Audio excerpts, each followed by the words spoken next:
What's happened? What is this place? Maybe I'm dead. I can't see any light. Maybe I am dead. I can't get up. What's going on? What's happening to me? There's no one here, but these noises. God, my head is killing me. I can't keep my eyes open.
This place.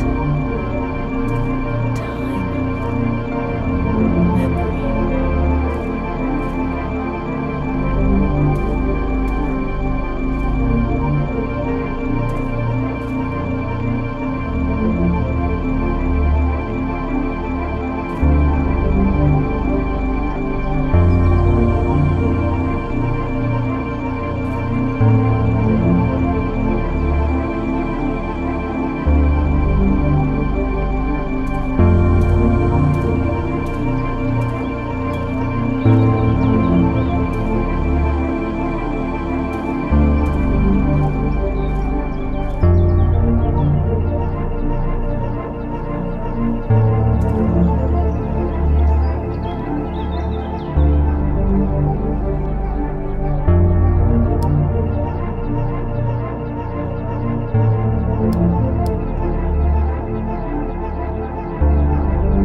Let's search the wards on the upper floor.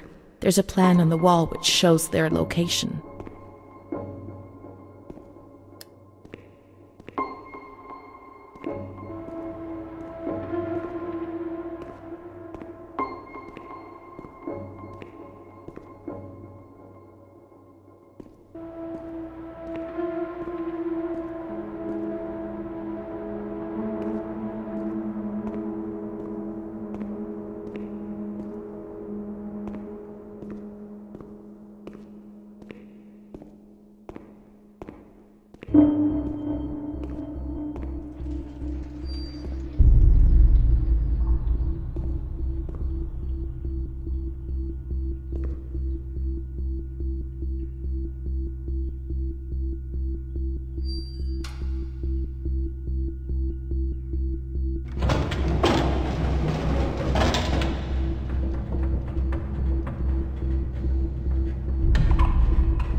Mummy took good care of Charlotte. She tucked her in, hugged her, gave her cuddles and kisses. She was very affectionate and loving. Nothing bad happened to Charlotte, and that surprised me. I didn't understand. At first, I was quite scared. I was afraid that she wanted to hurt me. I lived in constant fear that Mom would abandon her. Because I didn't deserve to live. I didn't deserve to be loved.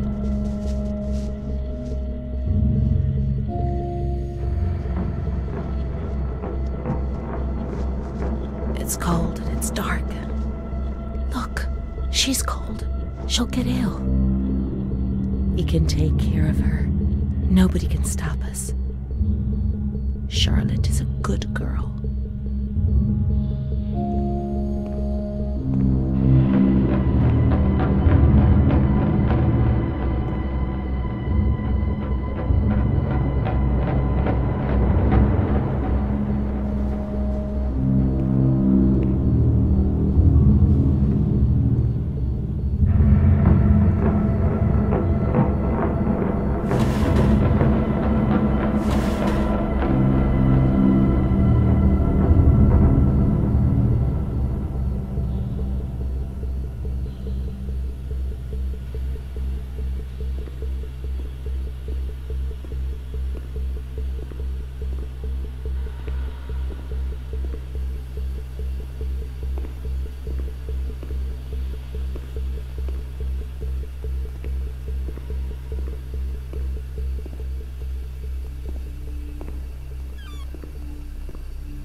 Those lamps could make the room warmer, but Charlotte's not happy. She doesn't feel well.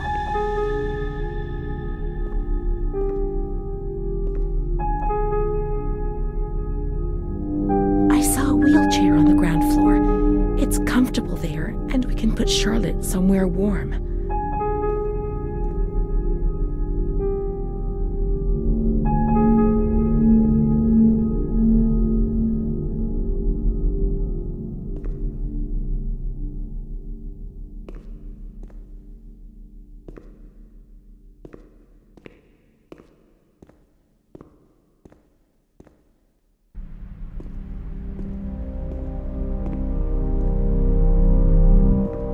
Charlotte is cold.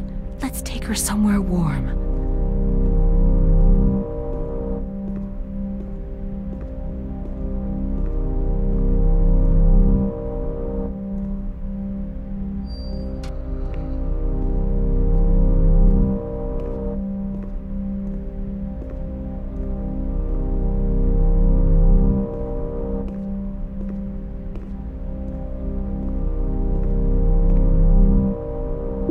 Charlotte will be comfy here. But it's cold. No, it's cold. Don't shiver, Charlotte. The cold will go away. It'll go away.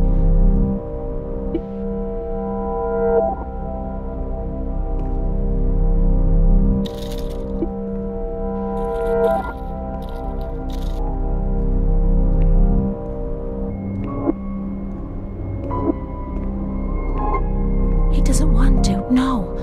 In the town of light, he doesn't want to.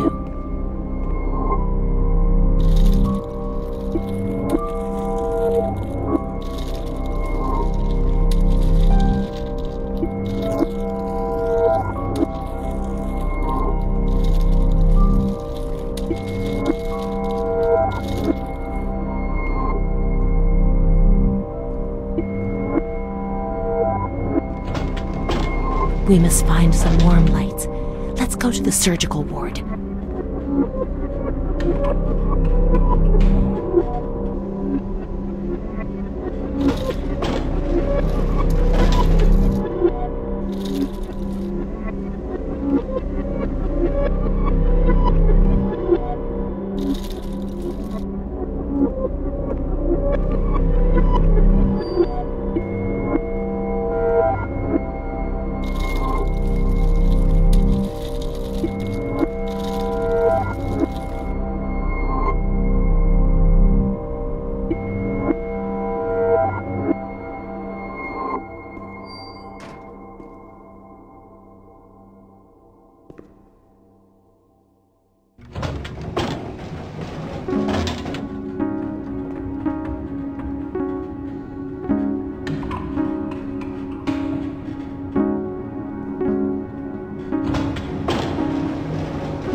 It all began in the observation ward on the ground floor.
blinding, merciless light.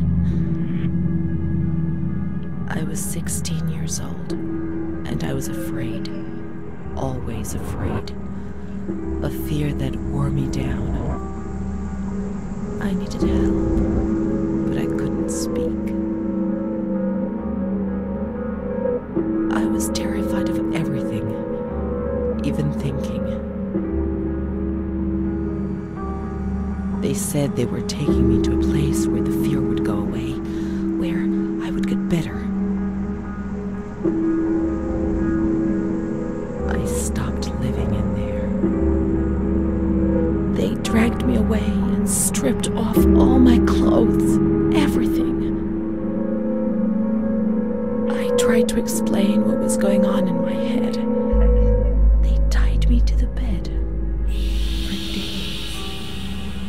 I was alone with my nightmares. It wasn't fear anymore. It was madness.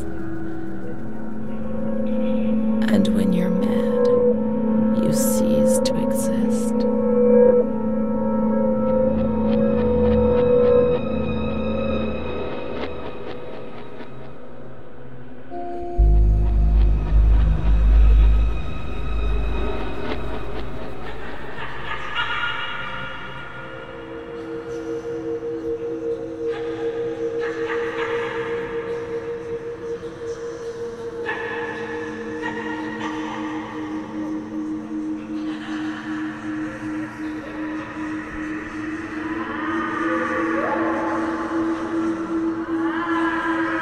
She was my only hope in this hell. I was descending down, down among the damned. But that woman and her smile kept me alive.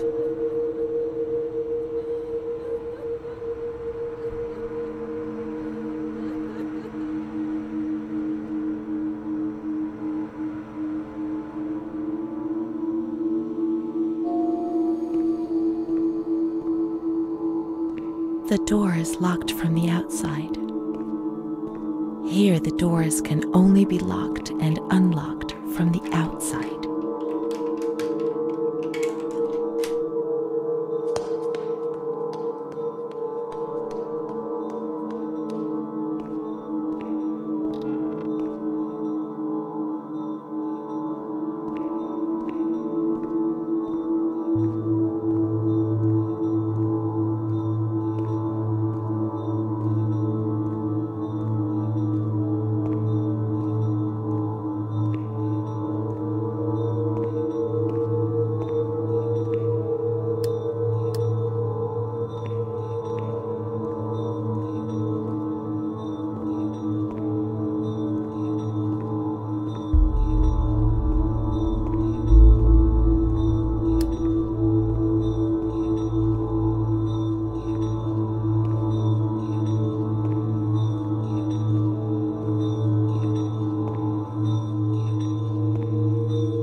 slobbered all over me. It hurt me when he touched me. I thought I'd suddenly split open with a loud crack, and I would be shattered into pieces. I felt fragile, sick, dirty, degraded. All I could do was clutch Charlotte tightly while Renee obeyed. He was the master in the realm of light. I was being consumed by the evil act I had committed. I threw up and could feel hell getting closer and closer. Those tests the doctors did to me. They said there was something growing inside, and they wanted to drag it out of me.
She stayed with Renee during those terrible medical examinations, and that gave her the strength to survive.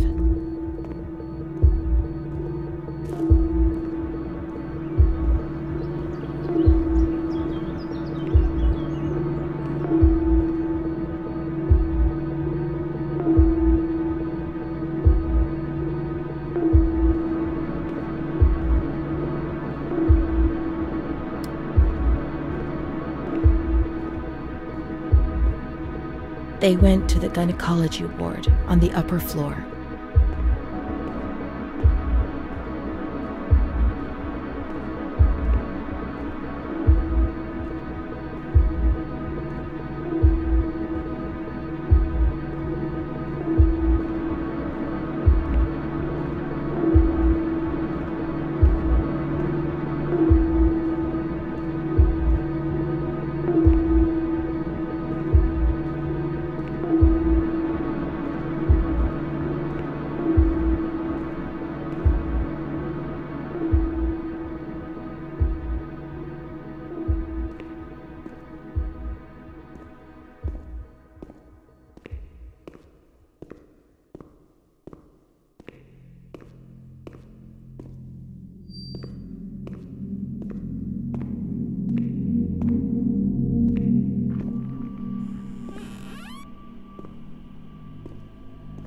August 21st, 1938. Confidential. Dear A, I know what you think about these things, so I'm referring a patient to you, Renee T. This wretched girl got out of control and caused trouble in the grounds. She's almost 3 months pregnant. The nurses should be more alert. I'm examining the girl on the 28th. I'll handle things very carefully, don't worry. We don't want to make matters worse.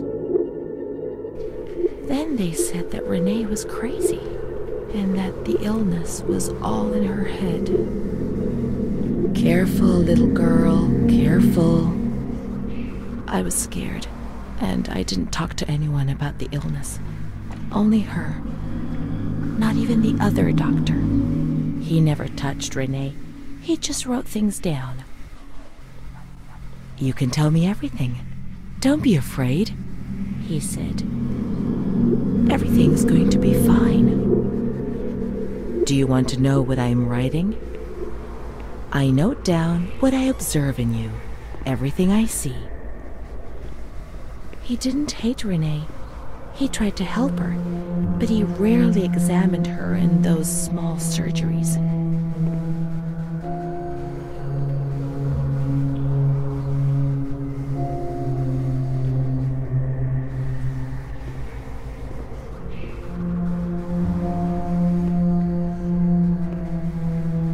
June 1935.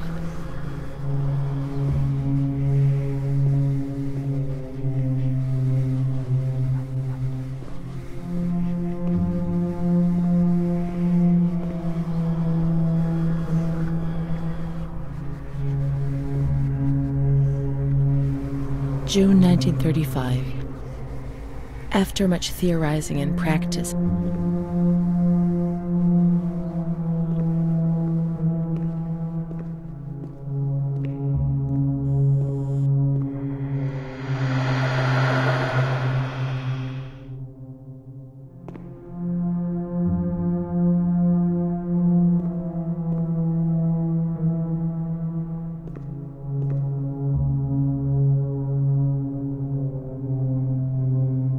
March 12th, 1938. Renee T., 16 years old.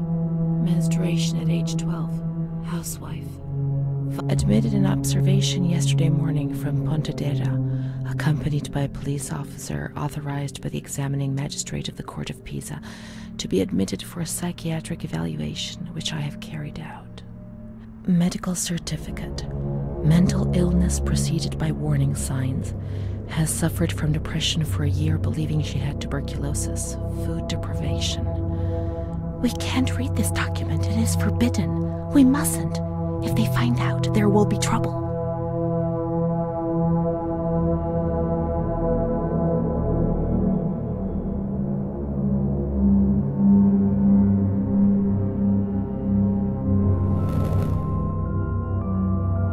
Have you ever wondered who you are?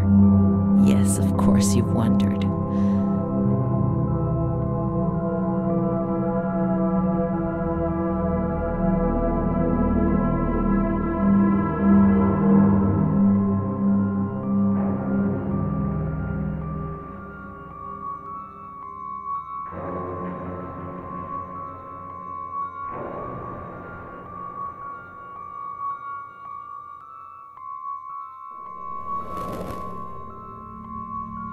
I never had children, I don't think. Let's read it. I must understand. I must remember. She is frightened, hears noises and ghosts, presents serious signs of anxiety psychosis, suffers from hallucinations. She is anxious, confused, her expression is distressed, a questioning look as if terrified, disoriented. She feels confused, hears voices shouting in her head. She doesn't understand things properly. She has been feeling unwell for 2 or 3 months. When questioned, she replies, "My mother wants to hurt me. I am always scared of her. She chases me." "Why are you here?" "I argued with my mother and was so upset that I felt like my head was spinning.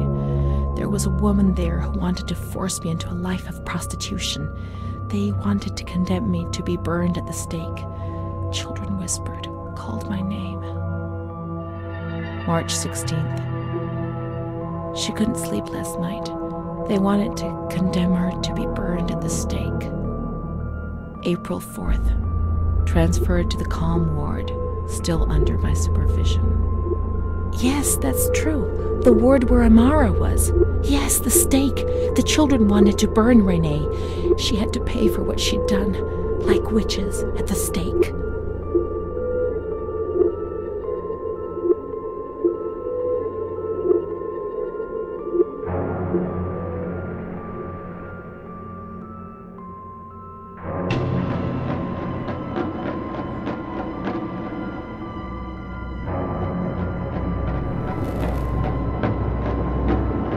So many things frightened me. The system that I lived in was built on fear and light. There was no mercy or understanding in the town of light.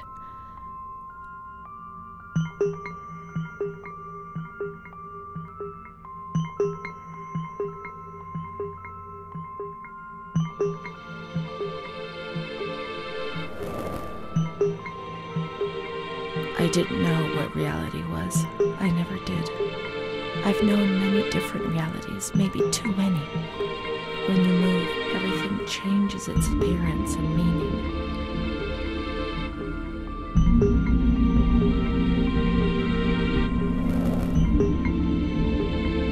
Things aren't always that simple. They keep changing. It's like looking in a mirror, and when you move, the reflection changes. Amara, she was good. Let's look for her. What else can we do?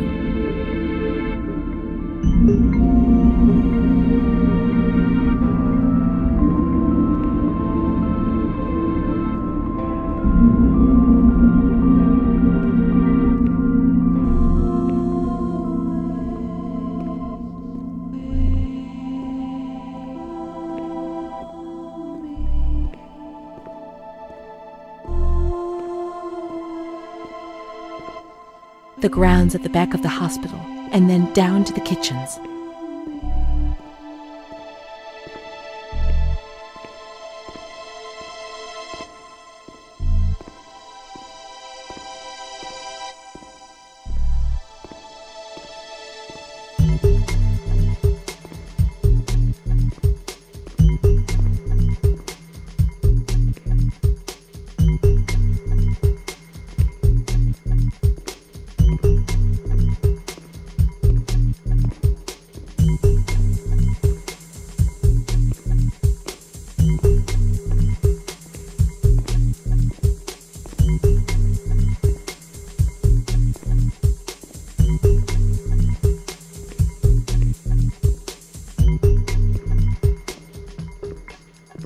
This is the road we used to take. If it weren't for her, in the grounds on that bench in spring, so many days. It was an escape, watching nature around us as she talked and smiled. And then there were the kitchens. Sometimes we stole food and ran back to the bench to eat it in secret, and we laughed.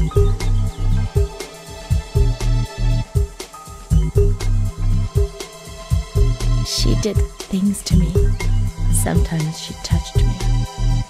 In the shower, I felt her body against mine for the first time. It was a shiver that warmed my soul. Eyes closed, the light slipped away.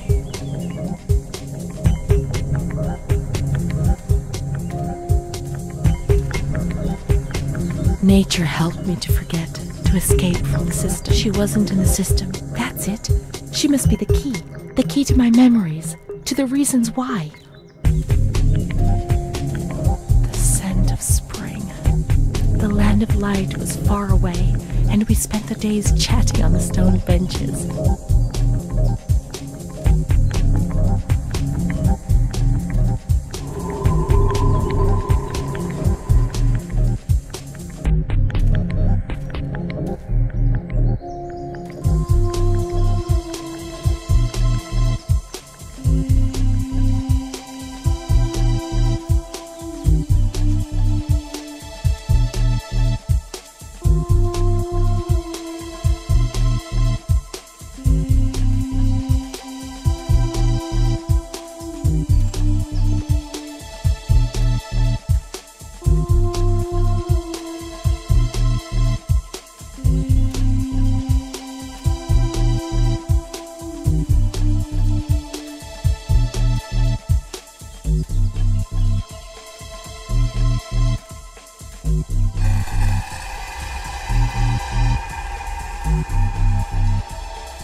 on, let's look everywhere. She must be here, I'm certain.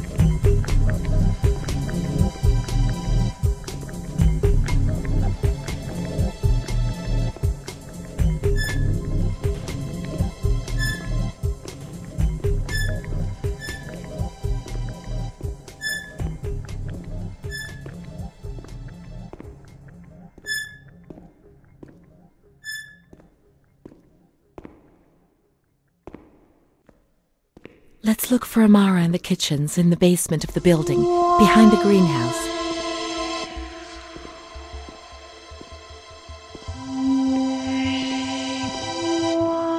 Keep looking. We mustn't give up.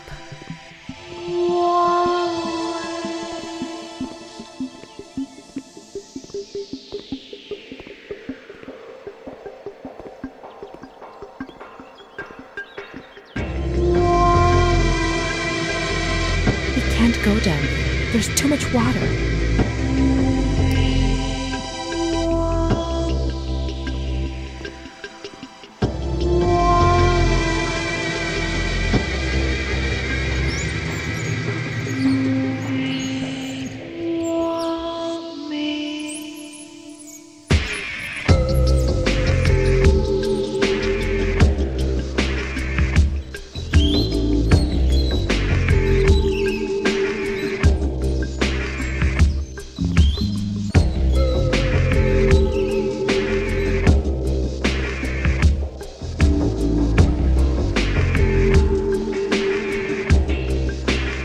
That little girl has been standing motionless in front of the kitchen for hours. Poor thing, I gave her some candy. She ate it without a word and remained motionless. I don't think she's very well. We used to see her now and again, but now she's always there. I'm going. The doctor's not here. He's coming this afternoon. Try and speak to him.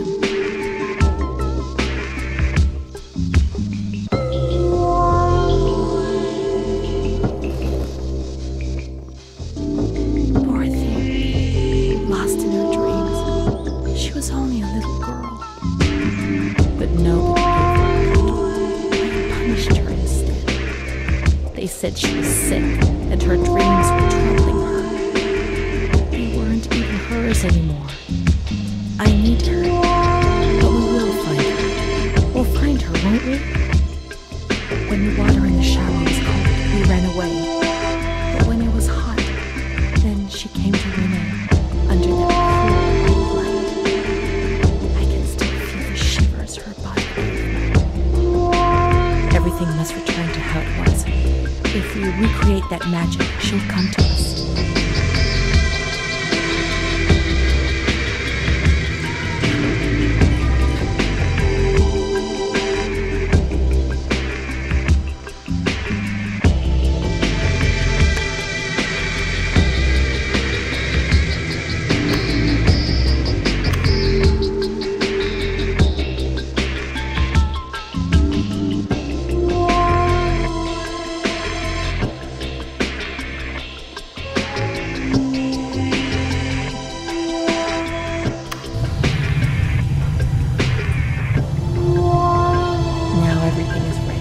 We can go to the bathrooms.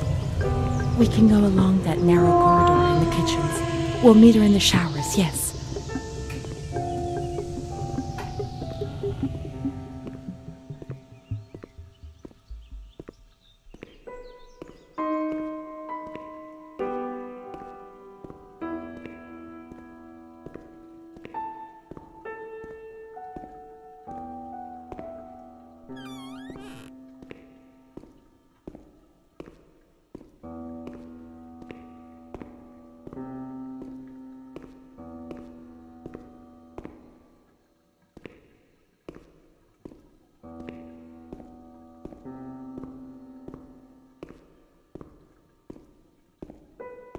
Now everything is ready. We can go to the bathrooms. We can go along that narrow corridor in the kitchens. We'll meet her in the showers, yes.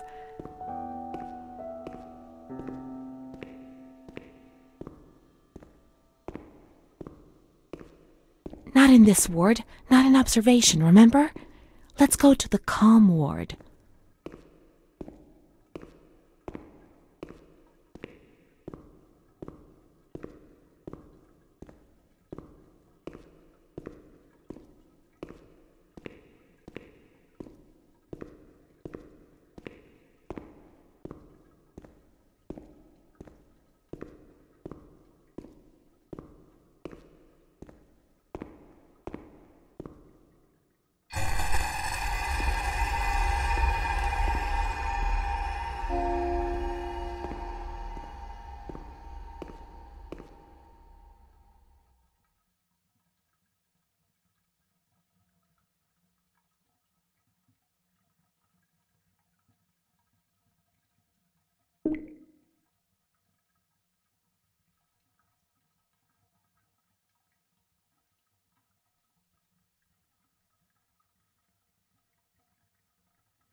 Everything's ready.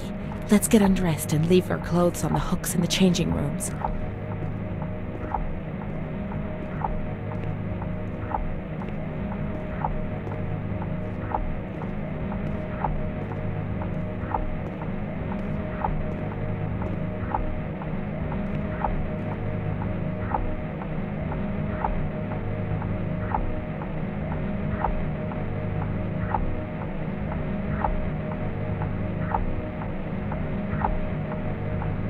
Let's turn the water on now, and everything will be as before.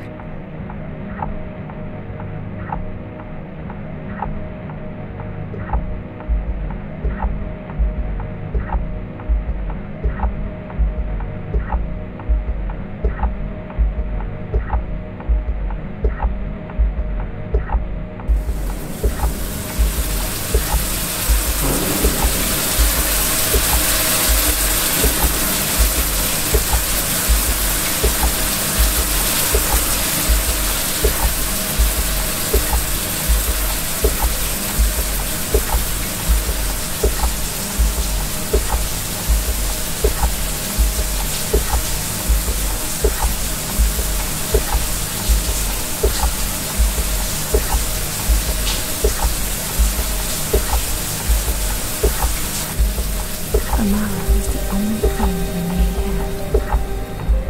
They separated them. Renee went to the slightly agitated ward, the one that terrified everybody.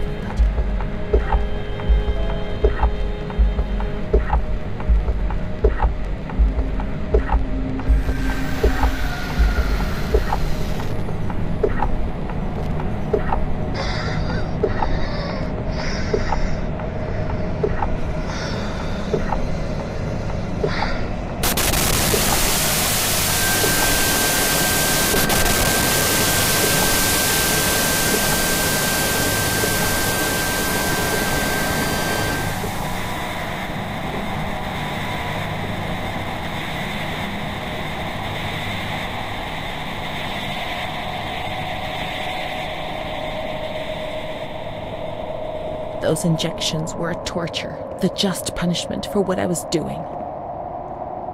And what about her? Who knows where Amara was?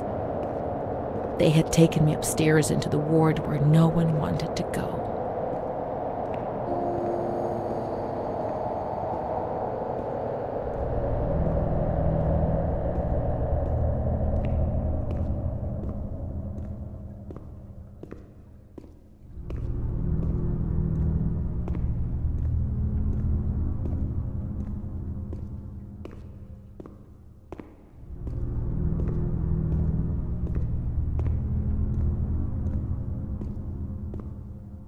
Let's look for Renee's room in the slightly agitated ward.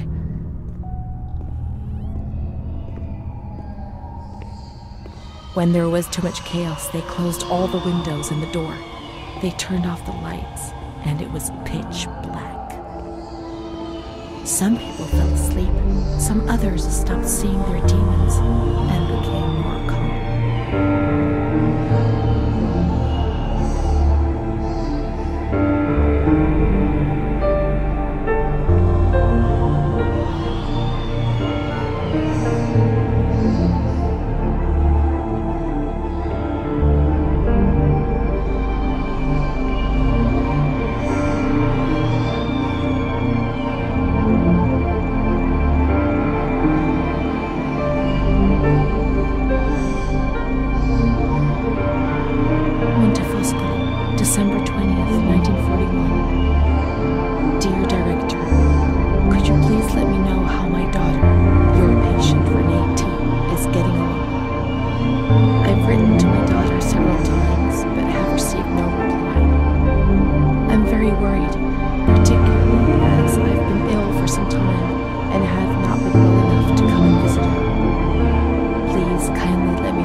Switch off all the lights. I want darkness.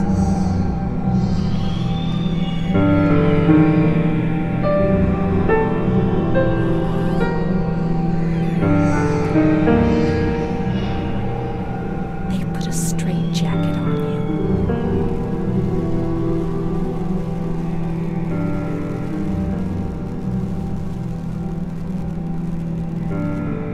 They gave you a cold shower.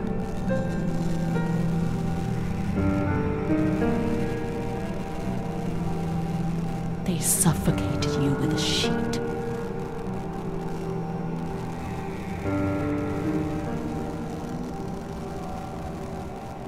They tied you to the bed. They tied me to the bed.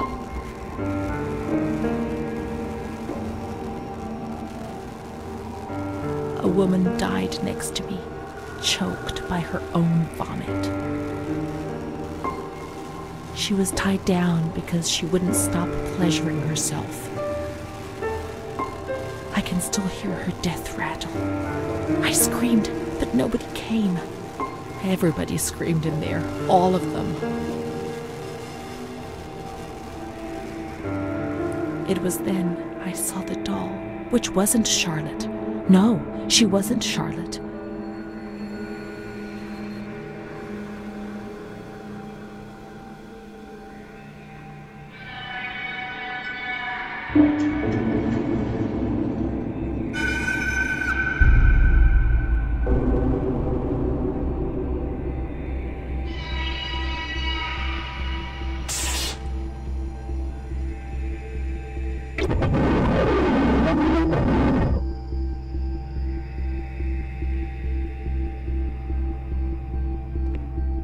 The past was like the present. That doll, that man, the shame. Renee was increasingly divorced from reality. How will I ever find out what really happened? How will I ever find Amara again if I can't even find myself? Montefoscoli, November 12th, 1939. My dear daughter, it is with great sadness that I heard what happened. Your transfer and your sufferings are a cause of great worry for me. It will take time, but you'll see, things will improve. They'll treat you and you'll get better again. I pray a lot, every day. Write to me often, and tell me if you need anything. I promise I'll do what I can. Try to be strong. Mom.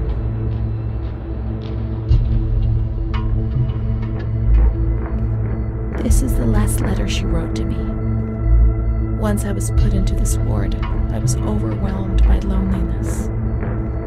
After that medical examination, I received no more letters from Mom. Why is that man here? Why doesn't she come to see me?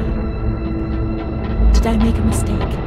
It didn't seem like she wanted to abandon me. What did I do wrong? I'd like to be able to reply to her again now, to change things.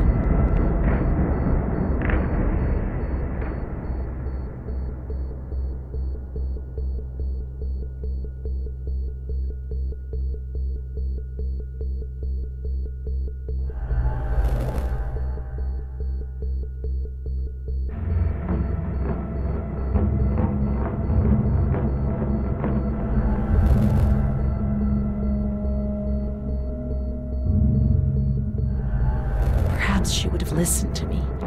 Will she reply? The letters were sent to the archive. It was their job to post them.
When you were sent to a lunatic asylum, you lost the right to possess anything.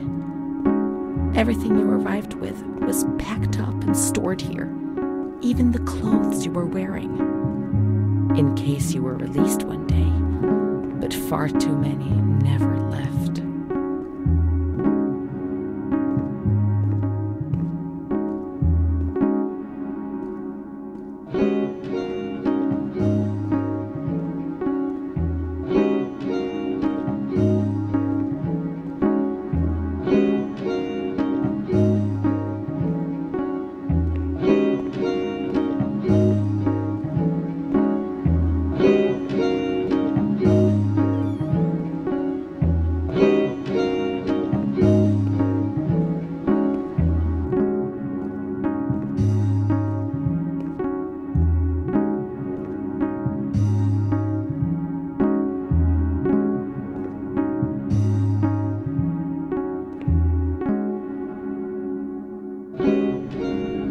There must be a file with my name in the filing cabinet somewhere.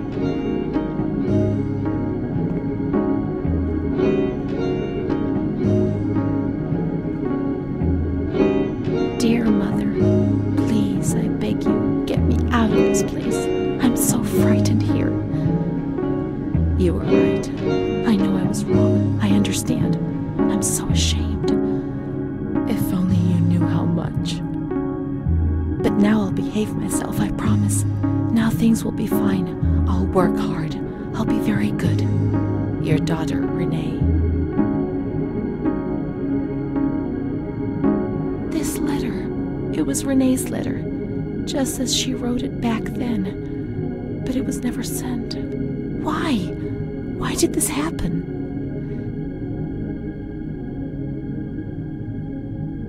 I received your letter, Mom. You tell me to be patient and strong, while I only feel fear and pain. And you don't write to me anymore.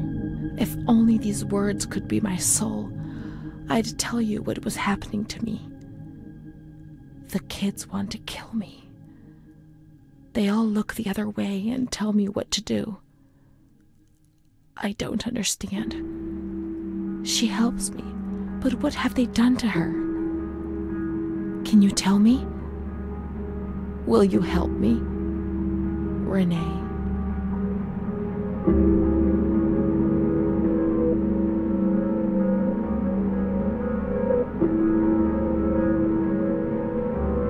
Montefoscoli, July 7th, 1940. My dear daughter, I have received no news from you. You have not contacted me in months.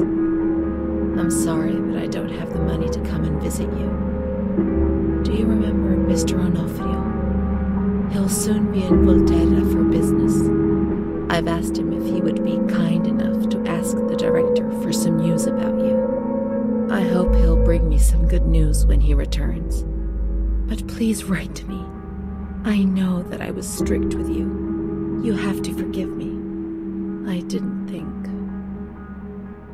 I've given Mr. Onofrio a new doll for you. You told me that you lost yours, and I know you loved it so much. It's not as nice as your Charlotte, but I hope that it will comfort you nonetheless. Keep your chin up, darling. Everything will be fine, you'll see. Mom.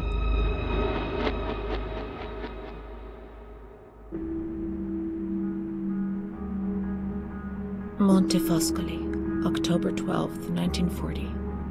My dear daughter, I've written 2 letters to you and have received no reply. Every day, I'm anxiously waiting for a letter. Mr. Onofrio's back. He brought you the doll. Do you like it? He told me he was unable to speak to the director, but managed to see you. I pray for you every day. Even Don Gino said a prayer for you during Sunday Mass. Isn't that nice? I've made up my mind, Renee.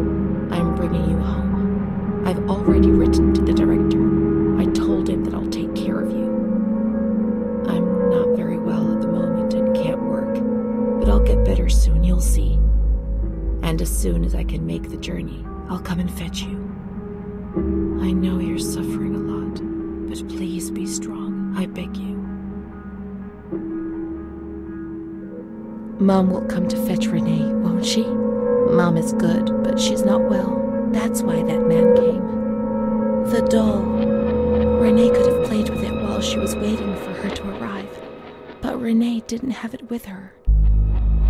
Is it one of Mom's lies? She knew that she'd hurt Renee and... No, Mommy's good. That man brought it. We've just remembered who he is, haven't we? It was Renee who was wrong. The doll's here. I know that for sure. Perhaps she's been abducted like all the others and is locked up here somewhere.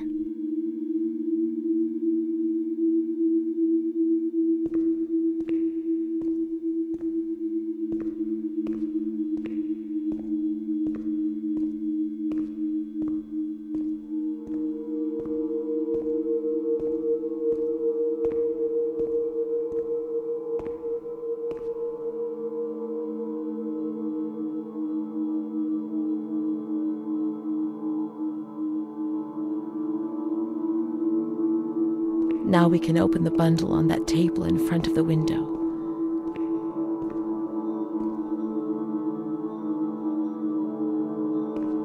You see? Mom was good. I was bad. Mom was worried about Renee and Charlotte. I abandoned Charlotte. We've abandoned her.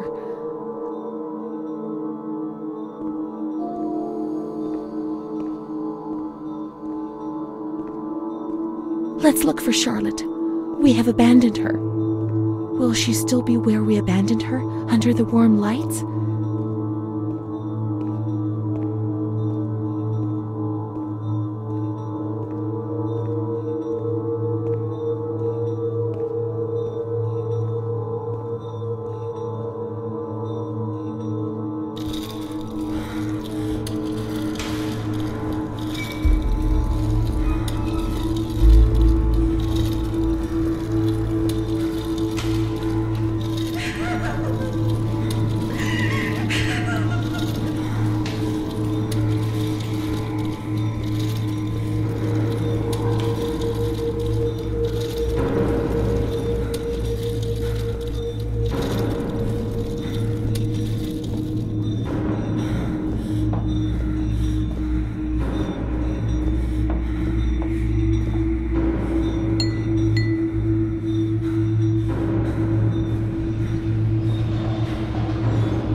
I didn't do anything. I just obeyed orders. I only obeyed orders. Charlotte's gone away. Mom will come and get me. She loves us, even though we're orders. Leave us alone. I didn't do anything. I only obeyed orders. Mom will come and get us now. I didn't do anything. I only obeyed orders, even though we're bad. Mom won't leave us alone. I didn't do anything. Charlotte gone away. I only obeyed orders. Mom will come and get us now. She loves us, even though we're bad. I didn't do anything. I only obeyed orders.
was that doctor writing, sitting at his desk?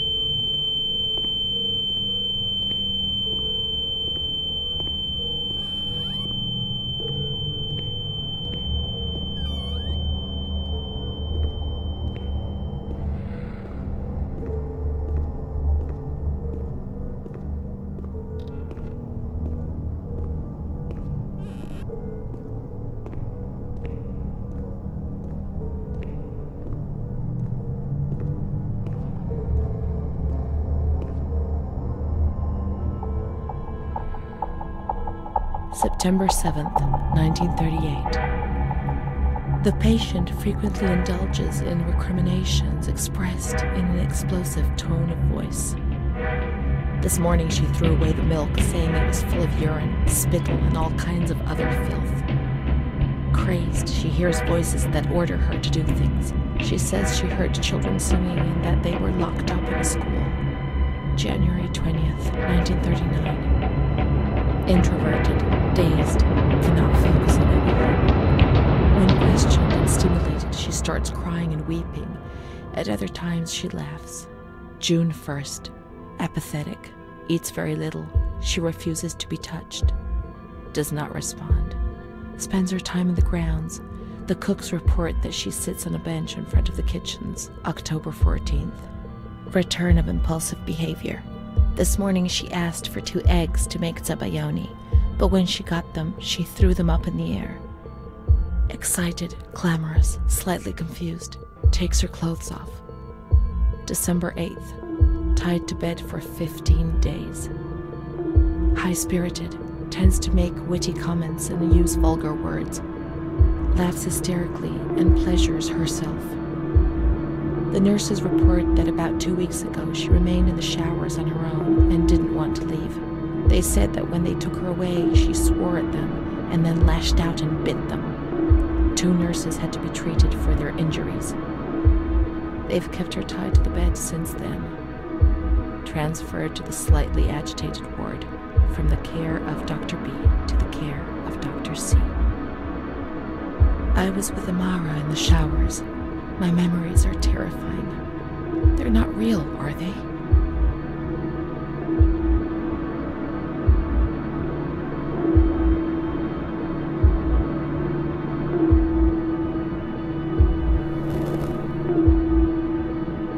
December 15th. Dr. C. Patient notes. The abnormality of her psychic state has induced her to lead a life which is irregular and tends towards delinquency.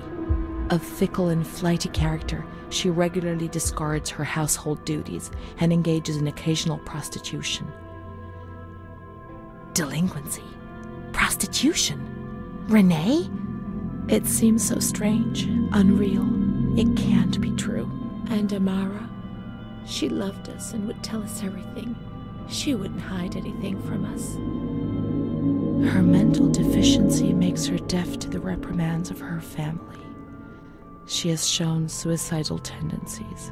She was brought to the ward yesterday, agitated and hysterical. Treated with cardiazol, 2 injections a week for 5 weeks. The therapies removed the light for a while, but also all her will, desire, and hope.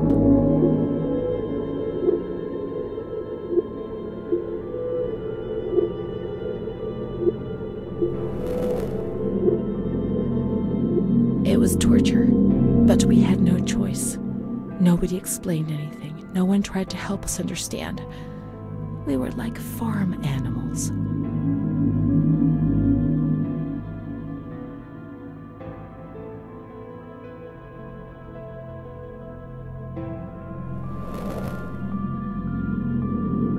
June 2nd. After a long period of calm and improvement, the patient is very agitated today and vehemently refuses to submit to a gynecological examination. She swears and curses those helping her, flailing her arms and hitting them. According to reports by Dr. B, the patient has been subjected to periodic checkups since she had a spontaneous abortion about 2 years ago in her 3rd month of pregnancy. Conception occurred after she had sexual intercourse with a stranger. who sneaked into the hospital grounds. Details are contained in the charges filed at police headquarters in Volterra, a copy of which is attached to these clinical notes.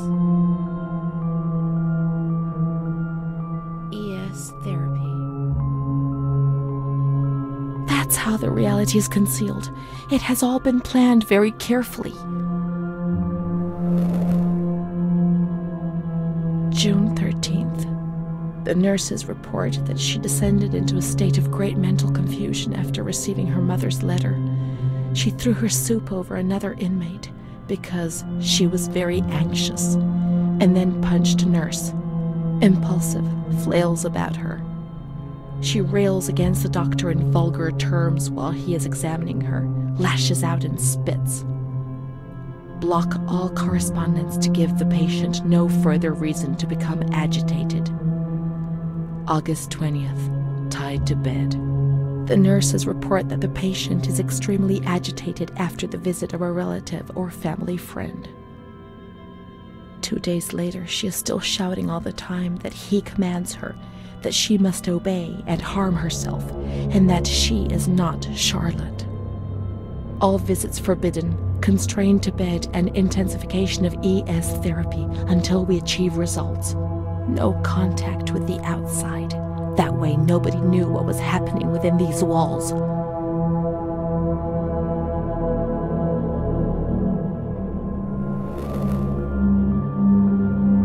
March 3rd. Alert, correct attitude, replies when questioned. The nurses report that the patient is calm. She washes and looks after herself. She affirms the existence of a certain Amara. She says that Amara is a patient who disappeared when she was moved to this ward. No confirmation. Probably a regressive hallucination. Evaluate transfer. Did I imagine Amara? That's not possible. She was there. I know she was there. I feel it. She must have left some traces of her presence.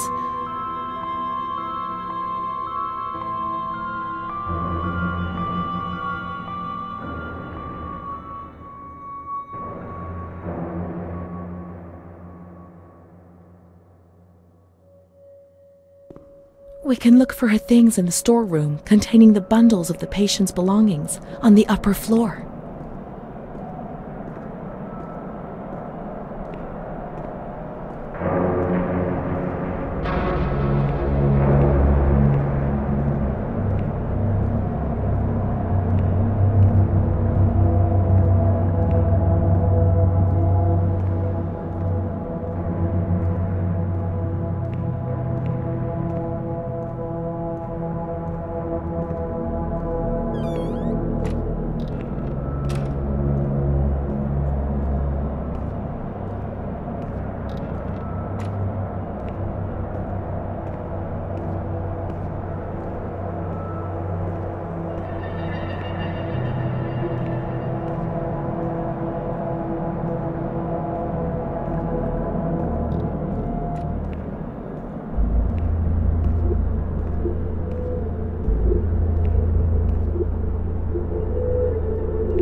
These are Amara's things, I'm certain.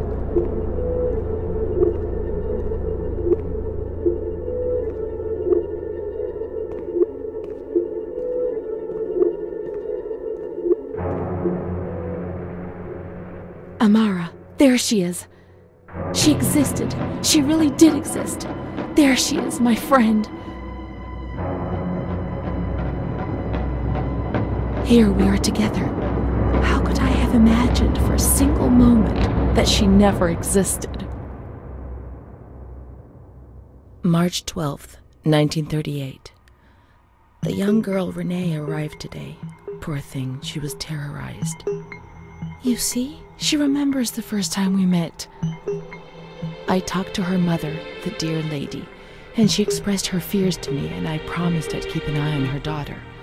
The lady told me her daughter's doll had been taken away, and this worried her, because when she becomes depressed, as she is now, Renee barricades herself in her room and can't communicate.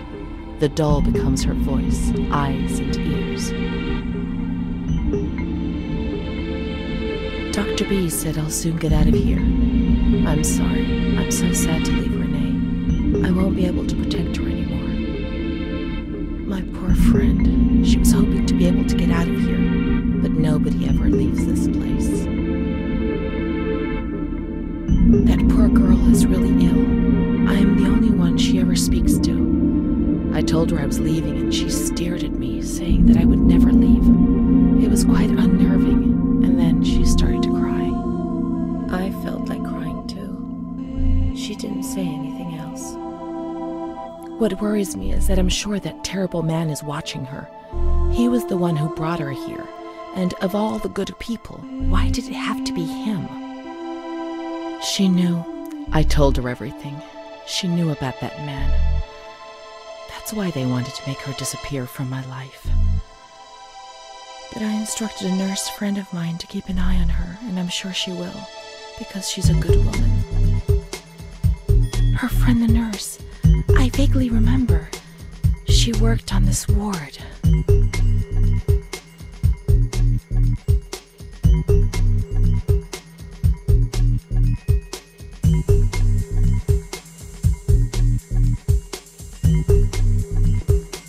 Let's look for signs of the nurse in the nurse's room on the upper floor.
She worked mostly in the Maragliano pavilion.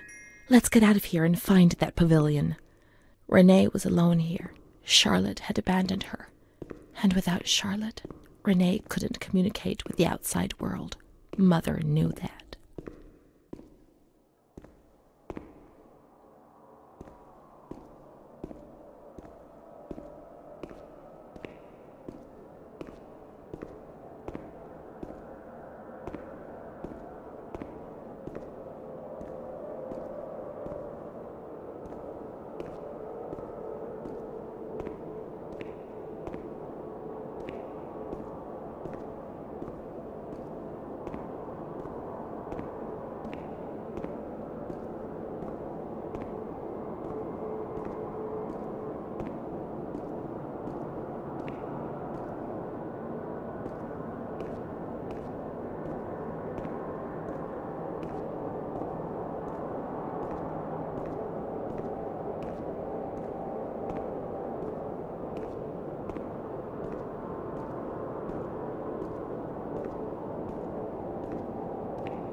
follow the hearse until we reach the graveyard.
My voice.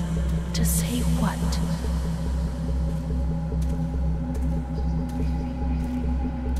Meaningless things. Be offensive to others and get into trouble. Eyes to see desperate people.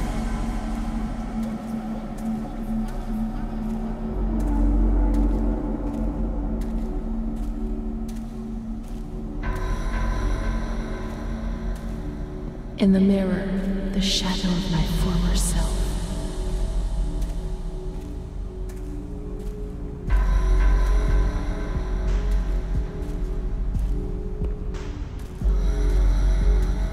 Gaunt, worn out, they're killing me slowly, day after day. My ears to hear screams, deliriums, threats, and false promises. It'll be all right. Everything will pass.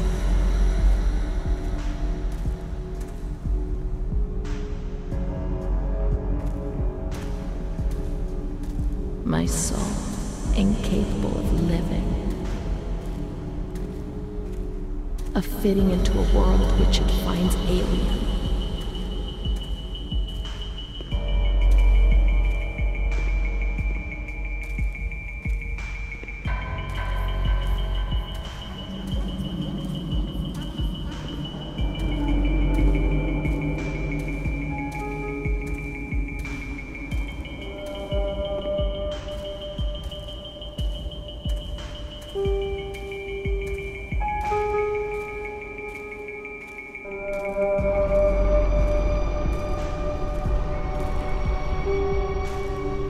It's moving further and further away from me, always further.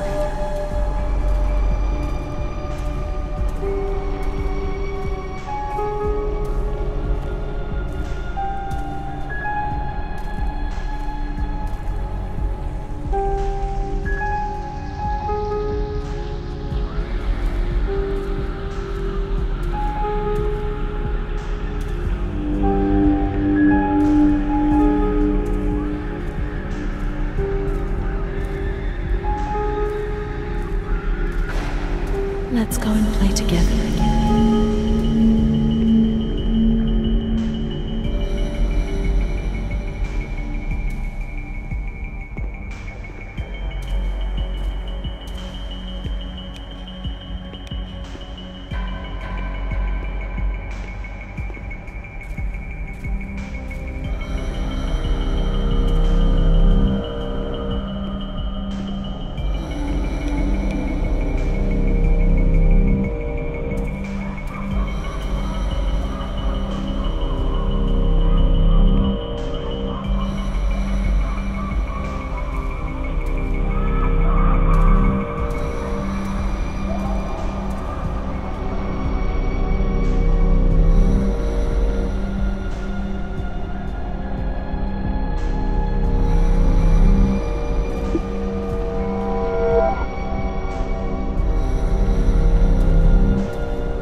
What's happened? What is this place? Maybe I'm dead. I can't see any light. Maybe I am dead. I can't get up. What's going on? What's happening to me? There's no one here, but these noises. God, my head is killing me. I can't keep my eyes open.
My medical file again. I don't want to know. I don't want to know anymore. There's only confusion. There were some who had scarcely seen me. They thought they knew me and understood what was happening to me and could decide about my life.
Not those crazy fools who laugh because people say they're mad. I don't know why they laugh out loud. They say I'm mad too, but I never feel like laughing. People used to laugh at me, but they were right, you know? You can't always cry, and people laugh when they're afraid, don't they? It happened to you, not to me. It's better that way. They do that to show they're lucky. You mustn't take offense because it's true. And deep down, it's just like pity, if you see what I mean. Then you think about your own situation, and you laugh, because you feel lucky that everything's gonna get better, that it's all shit. It's all shit, this place. You're not trying to tell me it's not true, are you? An intelligent person, educated, not like me. And if I can see it's a load of shit, just imagine how much better you understand it. No, come on. No. I feel fine here, you know? After all, I can do and say anything I want.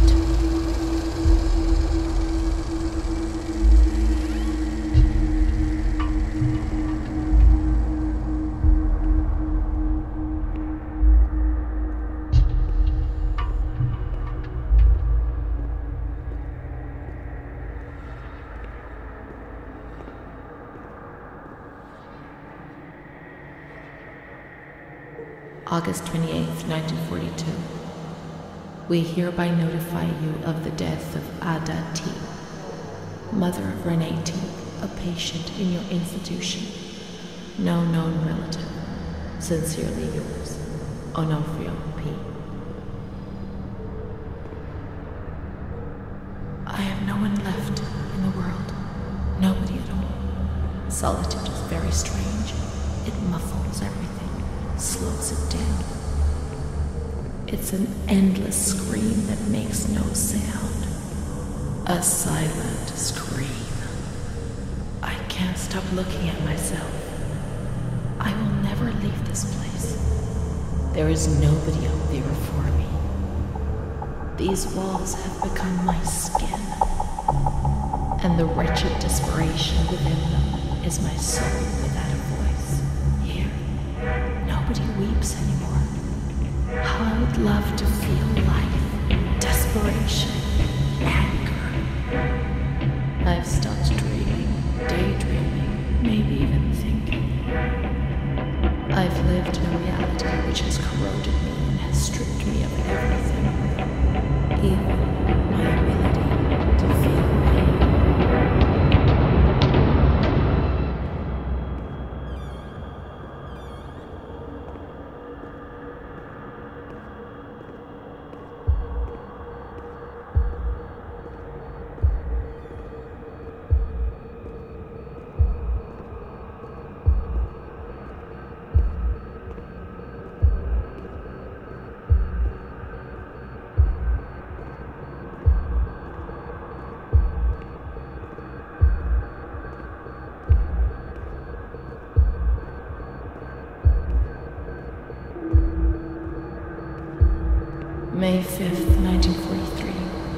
Renee's state of health is good. She is eating and speaking. Her spatial and temporal orientation is good. Therapy suspended. December 3rd. She calmly asks if she can leave the hospital. Evaluate patient for 6 months. May 2nd, 1944. Discharge denied despite a favorable psychiatric opinion. The patient has no home or means of support.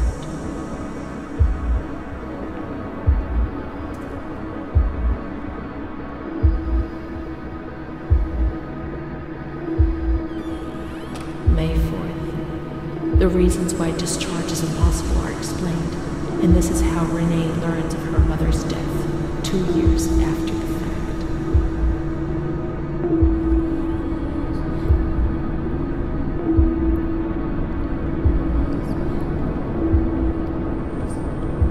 May 5th. She tried to kill herself in the night by hanging herself with a sheet, saved by the nurses.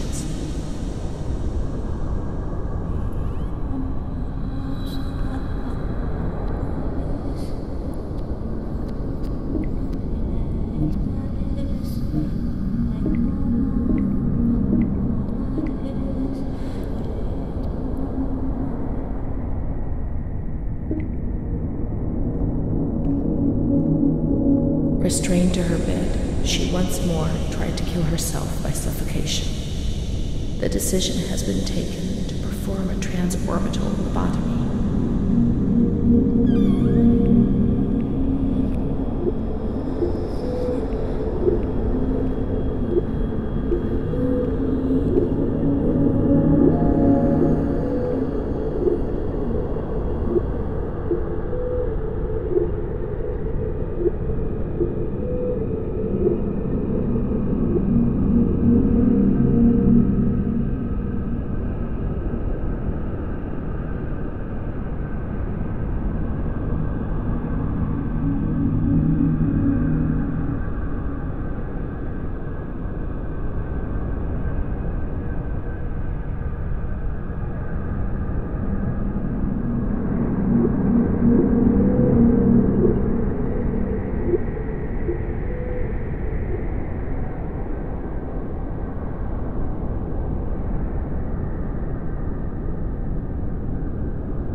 10th of June, 1944. Operation successful. Patient tranquil and collaborative. Motor coordination capacity reduced, but she's improving. Transferred to the tranquil department in the care of Dr. B. 25th of October. Continues to talk about Amara and her doll Charlotte. The disturbances in motor capacity show slight signs of improvement. Difficulty walking, not capable of riding, and the nurses report that they have to help her dress, wash, and feed herself. In the summer of 1944, Renee was transferred back into my department. Aware of little, indifferent, and hardly ever spoke. One day, she said, "When I find the courage to look at myself in the mirror, I see a young face which is aged and looks at me full of fear." She is a woman now who has changed profoundly compared to the girl that I had under my care several years ago. Only the sadness of her gaze and her intelligence are unchanged. She's so young, just 23 years old, but is lacking all vitality. Perhaps her condition may improve, but probably not. Her life has been thrown away. And nobody did a thing to try to avoid this.